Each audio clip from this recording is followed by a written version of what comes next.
Awesome.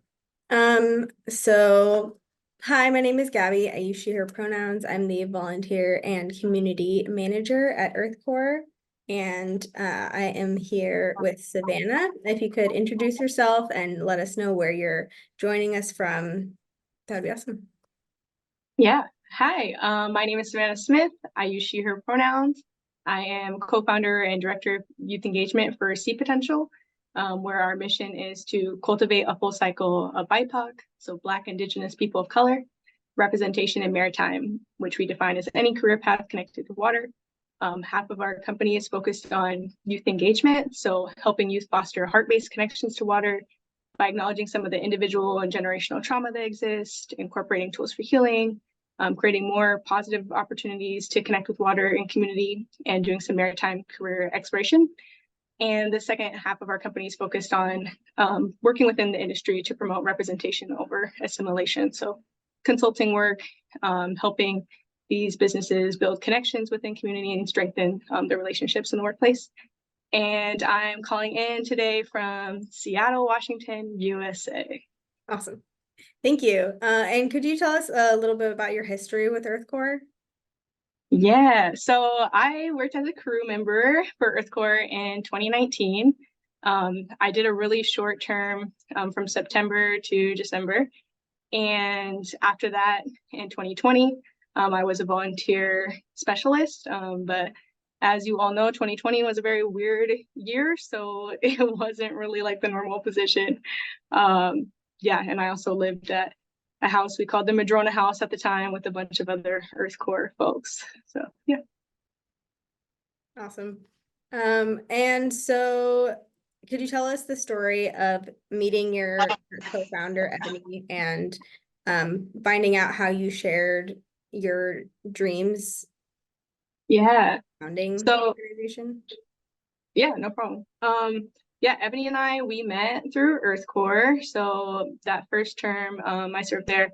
Ebony was doing the full year beforehand. So when I joined, we quickly connected. You know, we were two of few Black women, so kind of just bonded over that. I think we found out we had like, I don't know how we found it out, but we had an early connection over music and ended up going to a concert together in Portland, like very early on. So yeah, bonded quickly, and then at the final year's like retreat of 2019, there was a question posed as we were like brainstorming and thinking, what would your futures be like after EarthCorps? You know, what might you do? The question was posed, if you can do like anything in the world and all your hesitations and barriers subsided, like what would you do? And Ebony and I, we both stood up and said something very similarly about wanting to connect BIPOC youth to marine science, since that was both of our backgrounds at the time, more specifically compared to maritime. But yeah, we both stood up and said something very similar. And we kind of looked at each other like, girl, what? Like we were already friends, but we didn't know that we had that shared passion to that degree. So it was kind of like a surprise to us. And it was really cool. And I remember we kind of like said, like, oh, maybe we'll do something about that like someday. Like, you know, but in the back of my mind, I was kind of like, maybe not. Like, I never imagined like starting a company or organization. So it was kind of like, oh, that would be cool. And then fast forward to 2020, Black Lives Matter movement, COVID, and just feeling really kind of unfulfilled in the work we were doing at the time, and the way we were connecting with community, and just really wanted to do something that aligned more with our passions and serve community in a way that felt more meaningful to us. So we started ideating about what we could do based off of that prior conversation. And I think the revive or some internet Zoom thing that happened that year for Yeah. EarthCorps, we announced like that idea. The executive director Steve connected us with our first funder just outside at that time, and the rest is kind of history. We just been grinding and networking, and connecting with people since then. That's awesome. Yeah, I didn't know about that beginning, the connection with EarthCorps sort of helping facilitate. Yeah, I don't. Yeah, it might not have ever came up really as a conversation. Like, had that not been the case, I don't know. Yeah, that's awesome. Yeah. So in the panel, we have one session about preparing the next generation of global leaders. And so could you tell us about your youth programs and how they do that? Yes. So our youth programs are focused on BIPOC, again, Black, Indigenous, people of color, ages 12 to 18. All of our programs are free. We offer transportation support. There's food, fresh meals provided. We try to keep it culturally relevant and work with small local chefs and caterers to prepare those meals. We provide stipends for our youth who are 15 and above, or basically that working age, so that they don't have to choose that responsibility to make money over their passions or their interests and can really explore something more fully.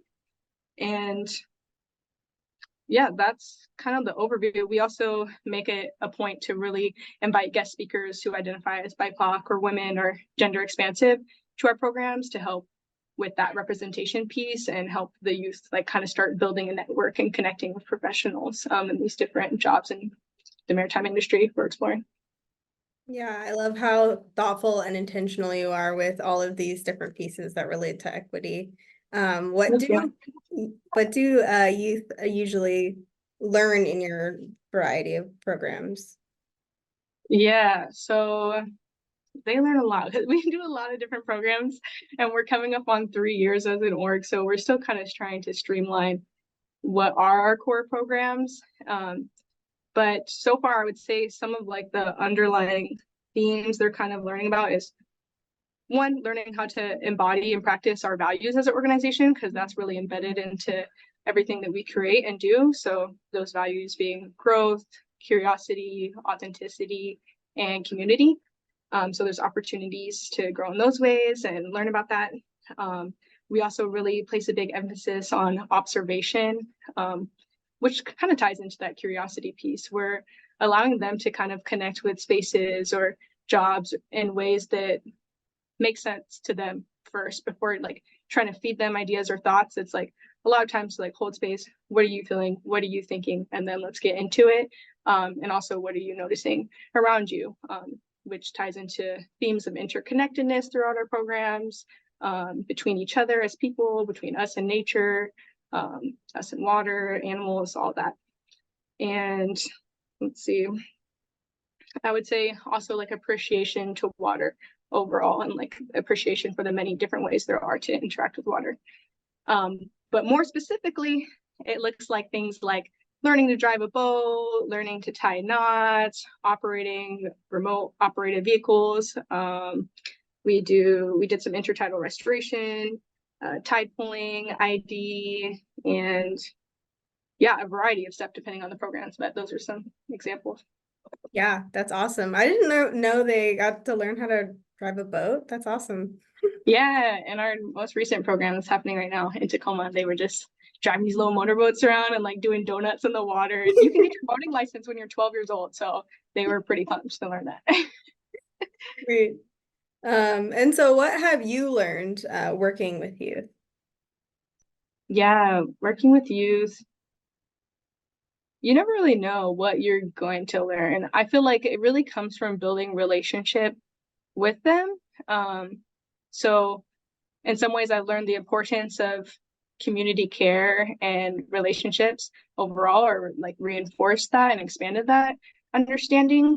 I try to interact with them authentically and ask them questions about themselves and just chat casually, because it builds rapport. And then through that, stuff starts coming up.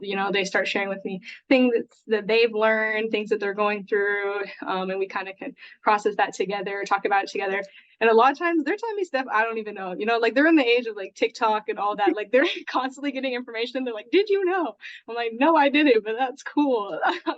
So it's a lot of that. And I would say there's also just like a healing aspect of working with youth.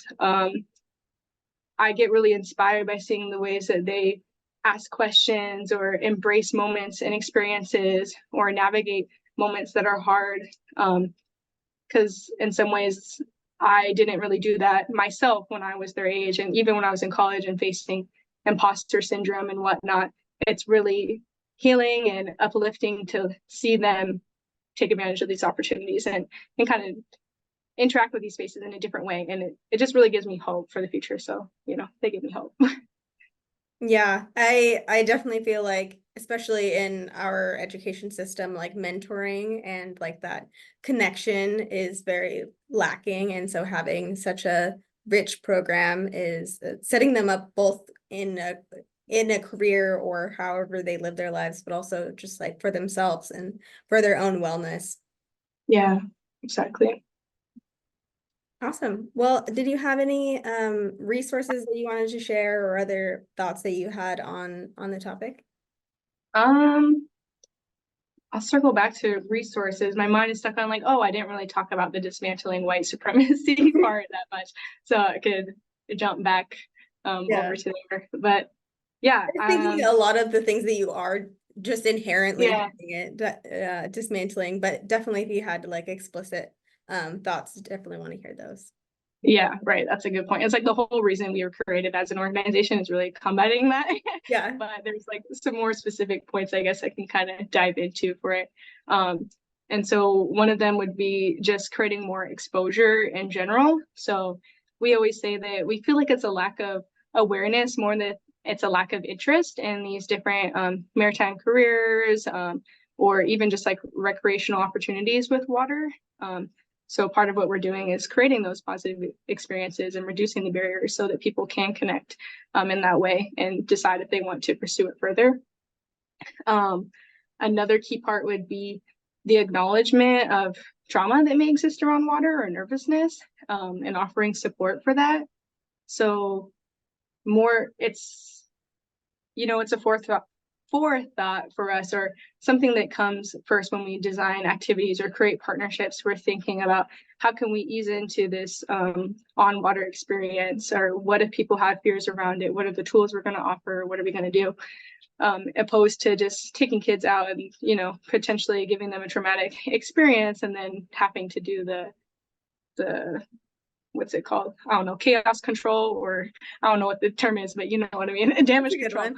Damage control. Yeah.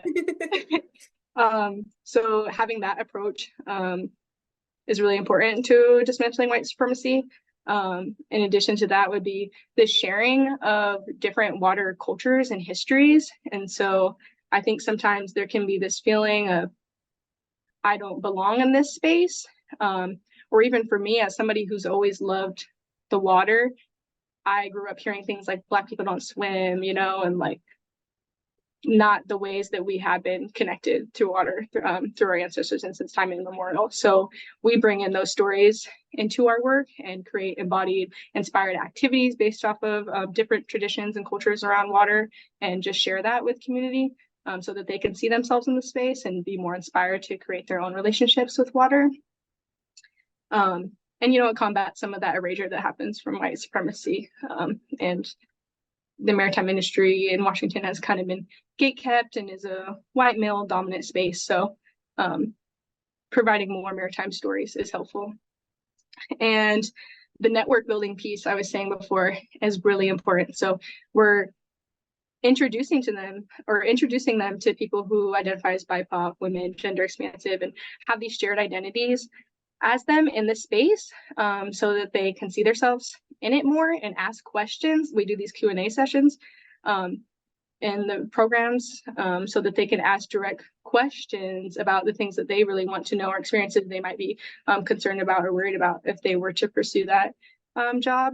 And at the end of the program, we provide a resource document with contact information for those folks and ways that they can stay connected to organizations we visited or individuals.